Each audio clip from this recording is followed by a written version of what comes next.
এই দেখো বন্ধুরা, এটা একটা নতুন জিনিস নিয়ে আসলাম তোমাদের কাছে। আমাদের এখানেও পাওয়া যায়, কিন্তু আমাদের এখানে ওটা তোমার এই কাঠের ইয়েতে চুল্লিতে মানে জ্বালিয়ে তারপরে দেয়। কিন্তু এই আইটেমটা আমি খেয়েছিলাম একবার ব্যাঙ্গালোরে।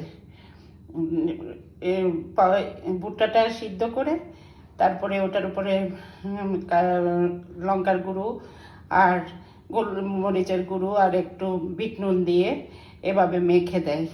কিন্তু জিনিসটা খেতে এত টেস্ট হয়। তোমরা একবার কমেন্ট করে বলো কে কে এভাবে খেয়েছো। আমি আরও অনেকবার খেয়েছি, কিন্তু আজকে তোমাদের সাথে প্রথম শেয়ার করলাম। ওইভাবে তো অনেকেই খেয়েছো, এভাবে একবার খেয়ে দেখো। ভুট্টাটা সিদ্ধ করে নুন জলে একটু নুন দিয়ে সিদ্ধ করে নেবে, তারপরে লঙ্কার গুঁড়ো একটু গোলমরিচের গুঁড়ো আর বিট নুন দিয়ে এভাবে মেখে খেয়ে দেখো।